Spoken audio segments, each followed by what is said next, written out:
Oh dear, the banter continues, doesn't it? It just keeps on going.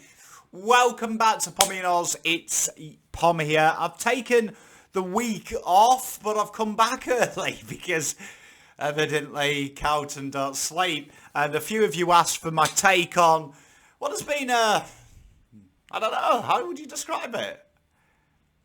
Some think it's good, some think it's bad. And people just wanted to know my take, and I'm honoured, so here we are. Let's crack on with it. So it's a wee bit early here, Friday morning, just about to start work, so I'm in my skivvies. I mean, at first take, obviously this week has been a complete mess, hasn't it? I think, but I'm going to say that there's a caveat to that. I think when you look, it's a mess because the media have really led, and they've done a real good job. And I'm trying to work out what the media's agenda is. And I think they revealed their cards last night of what their agenda is. But I think if you actually go through what Carlton have done, right, and you know me, I'm heavily critical of everything they do because most of the time it is staring you in the face that it is unadulterated, complete numpty bollocks. But I'm going to give Sayer some credit here because, in my opinion, he's done what he said. He said that he wouldn't be rushed into a review, and he even warned us that the media would lead us to rush us in. Now, I think it was interesting to note that this morning it came out that, and Sayer said himself, that Teague was given, someone's actually finally reported it, was given the option to see the review before the season ends so he could make a decision, or see it after. So that kind of explains the length of time. Now, the timeline of events I find is really intriguing because I think that it's okay to pan stuff on the boards and it's okay to pan stuff on Luke Sayers. The guy's only been there a week. And I know some people will counter that and say, oh, well, he's been on the board 10 years. If you think that that's an actual explanation, you're not qualified to have an opinion on how a board works. And that might sound harsh, but you don't. Being a board member versus being the chair or the president are two different entities. And if you've been on a board or you've been around a board, you will know that to be unequivocally the case. Because you are just one voice. A president has the ability to really command that. It's a little bit like being it's a bit like saying that if you're the vice president, you're going to be a hopeless president because you've been around there. Two different ideas, two different trains of logic. One's the head honcho. Doesn't mean that because you're been on the board of a successful board, you will be. And it also means if the board's been shit and you've been on it, you're going to be shit. Total different thing. And doing a bit of research on Luke Sayers and how he's been very ruthless in the terms of developing his own companies when there has been very public issues. Seeing him do his thing at the moment, I wouldn't say has restored my faith in Carlton, but it's made me think that they're less incompetent, which really, if we put that into POM terms, I thought they were really fucking incompetent. So that is a huge jump, just so you know. But I think looking at this whole scenario, it's okay to blame Luke Sayers and it's okay to blame the board and it's okay to blame the club, and we're going to get people coming around saying you can't keep sacking coaches. You can't keep employing shit ones. Like if you look at the coaches we've had, Malthouse was past it. Ratton was young, should have stayed. There's a good argument. Before him, we had the North Melbourne coach. He was past it. If you look at his numbers before he came here, the game was going past. This game works in 5-year cycles. If you're not update, you're left behind. Bolton was a punt in the dark. David Teague, every footballer at the club who had footballing now. So Juddy, ex-players came out and said that they needed a coach that didn't have training wheels. Legudishe promised us he didn't. It was obvious he needed training wheels. We brought Woosher in, who is equally as one-dimensional as Teague is, which is saying something because at least the review said that the tactics were shit. I mean, I've been harping on about it for 2 years now. It's good that that's validated and someone has wrote that down and now it's scripture. But you can't keep doing that, right? So you've got to give Luke Sayers has never employed a coach. So your board is one thing, but the head of that is the figurehead of all decisions. And trust me when I say a strong chairman, a strong president has the power to manipulate a vote. And that is because they get this thing, it's called confidence. And you're hearing already now that Legudishe had lots of mixed votes, which says to me a lack of leadership and accountability. So I'm willing to give everyone a clean slate. And I think that in life in general, you've got to give people a clean slate. You can't judge people from who they hang around with. You've got to give everyone the fair crack of the whip. Now, from the review in this week, I find it staggering to me that David Teague has got so much sympathy from the media, because they have spent 6 months getting him sacked. And I don't even think they've got him sacked. I think his own incompetence has got him sacked. And you might say, Pom, you're harsh there, but come on, you've got to take past if you like him. There's a lot of people in my work career that are no longer working with me that I really genuinely fucking liked. There's a lot of people that I don't like that I work with. It's a total different thing when you're talking about a business or something that is a medium for you to succeed. There is no place in anything in succession for having a heart and feeling an obligation. If you start having obligations when you are striving for success, you are always ultimately going to fail. And I thought David Teague, he knew. Like, you are flat broke crazy if you didn't think he knew. So he's had a lot of time to mentally prepare for this. And I'll give you some proof. Look at the body language change from the Gold Coast game to now, where there is a rumour that there was a board meeting to oust him. And again, it's a rumour. Everyone's judging everything on, apart from the cold hard facts Sayers has shown us, which I would say Sayers has shown us some change. A video message. When the fuck has Legudishe got in front of an unscripted message? The press conference, he actually put his script away. He talks with conviction, but I'm getting digressed. David Teague didn't handle himself well, because when you've put in messages through agents, there's no way Pickering did that off his own back. If he did, the guy's a fucking idiot. And he's more of an idiot than I think he is, and I think Pickering is a huge idiot. But his charge was in line to keep his job. Coming out and basically saying Cripps was faking an injury, and that's the excuse for what in the review clearly states poor defence and a lack of defensive preparation. Fucking wow. It says it all. So you can't give him sympathy. People get sacked every day. It's a tough job. When he signed up for this, it was in the public eye. And when you sign up in the public eye, you can't really go crying when it goes tits up, because it's a high pressure thing. You knew what you were signed up for. So I give these people, anyone who does it, once you sign up for it, you are mentally aware of what the repercussions are from what you're doing. It's not like this is new. Media has been around for about 200 years, and they're genuinely not good. So people know. You've only got a fucking Google search, and you'll know. And I don't think he handled himself well at all. And I think he handled himself because it's so out of character that he knew he was going, so he was throwing darts. And the media have latched onto this now.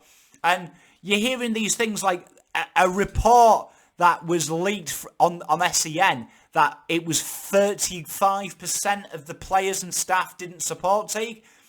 The same report 2 days later is now that senior players knocked on the door. But then the age is running that the senior players didn't want Teague. So no smoke without fire. It's obvious when someone gets fired, there's always going to be people who like him or not. But the cold hard facts are now, move on. He's gone. He ain't coming back. So you've got to treat this as a death. You can sit here and cry all day and go, oh, I'm not going to work. Oh, I'm not going to eat. But it's dead. It's gone. Ain't coming back. So you've got, just deal with it. Deal with it. Do you know what I mean? I know it sounds brutal. When a death occurs, though, there is a point in time you've got to stop being a suck and deal with it and start living with it, right? If you love Teague that much, the pain ain't gone away. It's going to be like when someone dies. It's going to be like my nana. But you just learn to deal with it. You learn to move on and realise that life goes on. Now, I implore everyone, because for me, I'm willing to give them a chance. You've got to be able to willing to give them a chance, because this talk of EGMs, that's what the media want. They showed their cards last night when They all started releasing these poxy little freaking tales because they don't care about David Teague. So don't be naive. If you are a Teague fan, do not think the media are your friend. They are stirring something up. And the thing that the club needs the least, but the thing that the media want the most is dissension. And I'm sorry if that offends you. And actually, I'm not. I couldn't give a fuck. That is what they want. They want separatist movements. And that is not what is needed. That is not what is needed. This is going Pete-tong quickly. We are fucking taking on Watter. What is exciting though is 4 new board members. One of them is Diesel. Now I implore everyone to go back to the fantastic interview me and Riley did on Saturday and hear Diesel talk about the club. Talks about obligation to make players flag winners. When you've got a footy director there like Diesel, I guarantee you there is a section in the review that talks about people almost interfering and not staying in their lanes. Diesel will not stand for that. I'm telling you, and I will guarantee that. Diesel won't. Ross the boss is going to be Carlton coach. Lock that in. Swallow the freaking key and wait 2 weeks to crap it out. He's going to be the coach. There is no way on God's green earth that the issues that Teague had because he was a new coach and he was weak, Ross is going to have. There is no way Ross will stand for any meddling or any bollocks. He's had a year out of the game. The one thing that eludes him is a flag. He's going to come back hungry. And he's got Lee Matthews in his corner, one of the world's greatest, if not the best, AFL coach of all time. You've got to give this chance to cement. You've got to treat this as a new board. Everyone wanted a new board. Hell, I wanted change. I'm starting to see change. We're starting to get video messaging.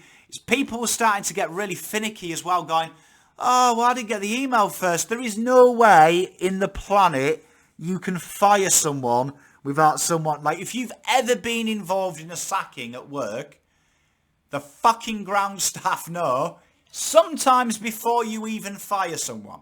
Sometimes before the rumblings go. Do you know what I mean? There's little things that happen. Tiffany's got a freaking mug of coffee and a shitload of papers and she never does. There's a sign someone's getting fired. Then things happen. And for me, you've got to look at it this way, right? We can either sit like this and piss and moan in off-season for 6, 7, 8 weeks, doing soppy shit like EGMs.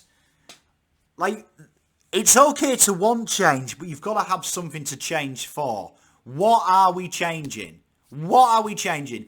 If you believe anyone will walk into this job and sprinkle fairy dust on the board, there's 2 things. One, you've watched a shitload of freaking Disney Channel during COVID. Stop doing it. Watch real life docos for a bit. And 2, you overstate the influence board of directors have on a department. All the board do is create the ecosystem they live in. But tell you what, and I'll guarantee this for fact, I have seen dysfunctional boards in my time operate absolute genius turnover and revenue and genius staff retention, because it's the people that are in the ground level who are in power, your coaches, your line coaches, your captains. That's a micro bubble in itself. Hear Licker speak at Collingwood, hear the player speak at Collingwood of how they are kind of sheltered from the chaos that's going above them. And a good coach shelters them. Ross will shelter them. Do I like Ross Lyon as a person? It's irrelevant. It is totally irrelevant. And this is what Carlton fans need to stop doing. You don't have to like someone for them to be good at your job. And I'll tell you what, I have 8 people who are kind of my lines of command. 5 of them I wouldn't have a beer with. All right? I'll leave that to conjecture. 5 of them I wouldn't have a beer with. But I'll tell you what, all 8 are fucking marvellous at their job, and I am honoured to report to them. Honoured to report to them because I've learned so much. But you know what? I wouldn't have a beer with them in my spare time. Doesn't matter, you see. It's amazing because we're to blame here at the moment. The media are lapping it up because half of us are behaving like children. Oh, I'm burning my membership because I don't like Ross. Oh, I like David Teague. Sort yourselves out. It's a football club. It's not about who you like. My favourite player is Charlie Kerner. If he gets traded tomorrow, guess what? I'll be sad for 48 hours. I'll throw my toys out the pram. And I'll fucking be back. And Brody Kemp will be my new favourite. And I'll be bagging Charlie every fucking time he plays us.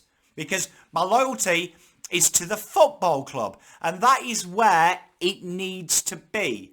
Now, the board are a representation of you. They're only going to get away with what you say. Now, I'm going to speak, and this is the first time I've ever done it, and I can't believe I'm being made to do it. I've got to defend the board here, because they've said they're going to take their time, and the media have made David Teague's life hard, because they're the ones who were saying he's sacked. They're the ones who were creating rumour and innuendo that he's staying. They're the ones who were saying Clarkson's coming. They're the ones who were saying Clarkson isn't coming and David Teague's staying. They made that hard. I guarantee you now, no one at the club told David Teague he's staying or he's going. I reckon they told him a while ago that he's going. And he picked up on that. He picked up on that. You can tell. He was a dead man from about round 20. Psychologically, he had checked out of that job. The Port Adelaide job proves it. He was sat biscuit-arsed reading freaking the lyrics to freaking Dry Your Eyes, Mate, by the Streets at full quarter. Do you know what I mean?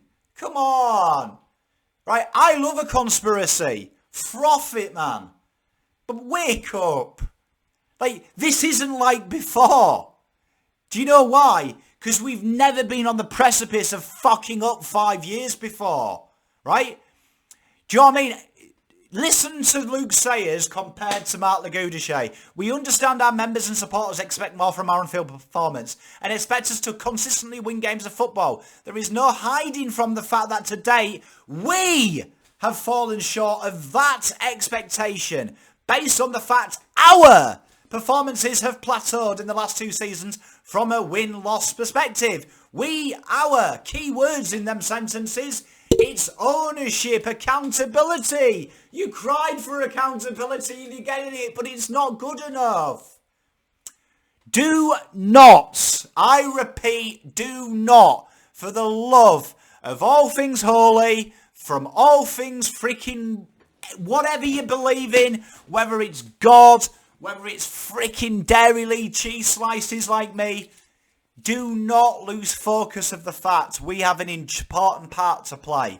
We have to allow the coach to hit the ground running. We have to allow them new assistants coming in. We've got to welcome in these new forward ball members because you don't know who they are. And a few of them are coming from PwC, which I tell you now is a great thing because the way PwC has adapted to certain situations with them board of directors, one of which who's gone off to run his own successful business, and some of them have expertise in social media and communication, where we've got dudes who buy art for a living. Do you know what I mean? That is exciting. That is exciting. This is a time now that I implore you all, if you never listen to Uncle Pom again, I don't care, but listen to your Uncle Pom here. I beg you, make this club stable. Rally around the club. Rally around it. Give them one more chance. One more into the breach, dear friends. Once more is all I'm asking. Because I've got a feeling, and I can't tell you why, but I've got a feeling that things are going to get better. Do not believe the media hype at the moment, which is basically saying it's a nightmare. It's a nightmare. It's not a nightmare. It's not. Sackings are messy. If you've ever been involved in one, which I'm sure you all have, they're never pretty. It's not a good thing. It's not a time that you get a fucking mariachi band out.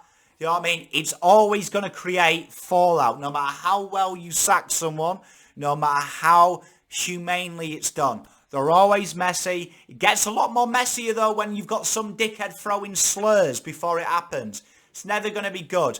They had to do their due diligence, and I guarantee that he was going to go Monday, and I reckon they delayed it because it would be negligent not to have the conversation with Alistair Clarkson. It would be negligent, right? But we've got to start being real. Teague was useless. Tactically, he was inept. Fuck his win-less record. Fuck him, he's a good father. Fuck he's a good role model. Fuck he fucking only eats organic food or whatever bollocks you're going to throw next. Doesn't even matter. Cold hard facts of the day. Them run-ons were pathetic. The performance was pathetic. And, you know, the best thing in the review, and no one seems to have read the review, right?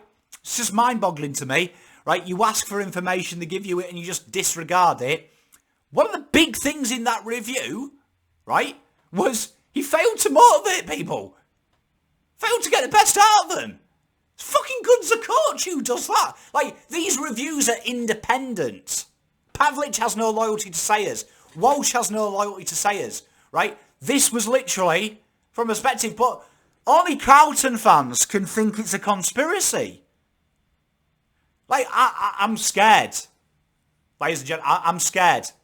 So please, listen to Uncle Pom. You know he's the voice of reason. You know, genuinely, not blow my own trumpet, I throw 3 darts, and genuinely I hit the treble bed twice, and I'll just hit single 20 once.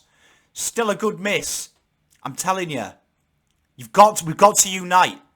I'm not saying, I know some won't, right? But 80% of us have to unite, right? And be like, okay, cool. We dust ourselves down. We put our big boy and girl pants on, right?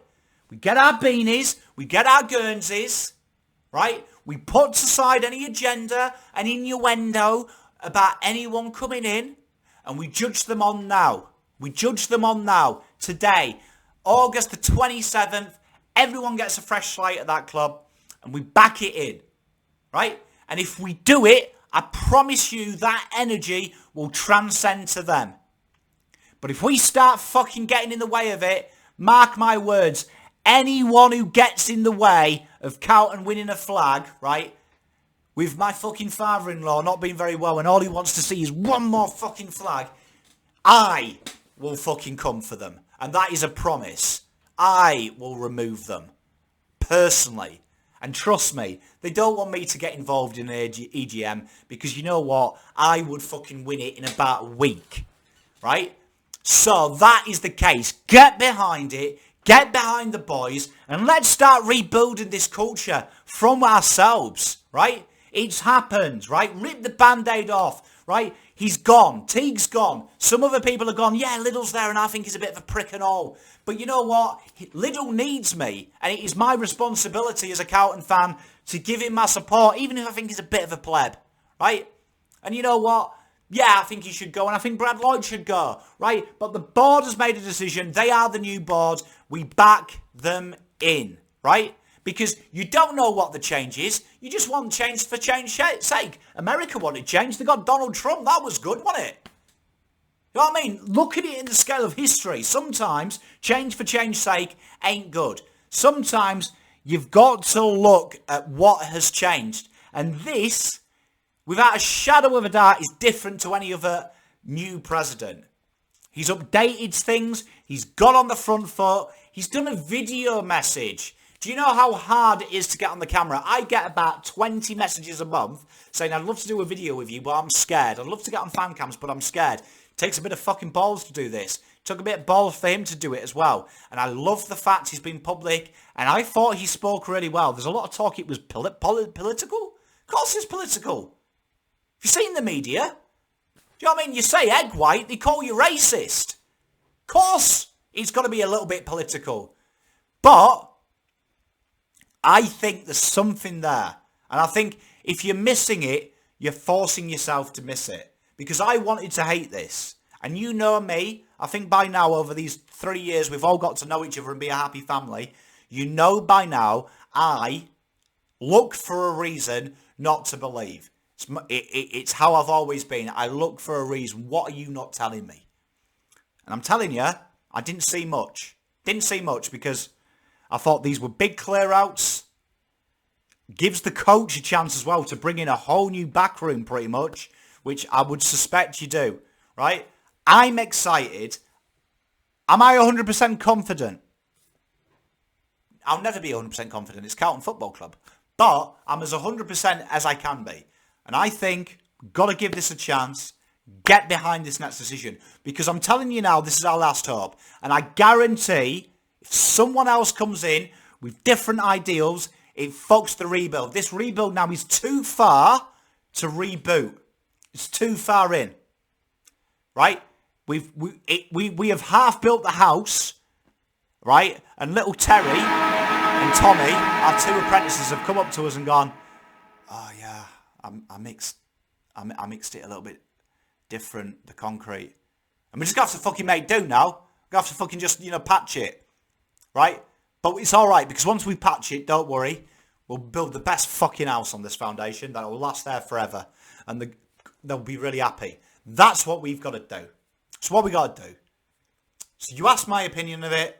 Am I happy with the situation? No, I'm not happy that fucking every Tom, Dick and Harry is making a name for themselves on the back of my club. Our club, even. I'm not happy with that. Fucks me off. Because that's all any cunt does nowadays. Use Carlton to make a name for themselves. Am I happy with Teague? No. Am I happy the way he got sacked? No. Right? Am I happy? Was the press conference perfect? No. Is Ross Lyon the dream coach? No. But tell you what, it's the best fucking situation out of a really shit situation. Ross is going to cement it. And I'm going to leave you with this. Go back this year and last year and look at the games we lost. They all have a minimum of a 5-goal run. And we always look good going forward. Just imagine Ross was there and how he does it. He floods the corridor and he slows the game down and he makes you kick long. That happened. Probably would be in the top 8. I will go on record now and I guarantee if Ross Lyon is the coach of Carlton Football Club, we will finish 7th or above in 2022. The caveat to that is all we got to do is get behind him. Get behind him. Give him our Sunday best. We got behind Malthouse when he came in and that, somehow this is getting worse publicity than that did. And that was destined to fail. The guy was failing at Collingwood. You could see it. Why did they go with a new progressive coach? Come on, peeps. Let's put the fucking pitchforks down, the fucking torches, and all the other nonsense. Let's focus on something that's important. The football club.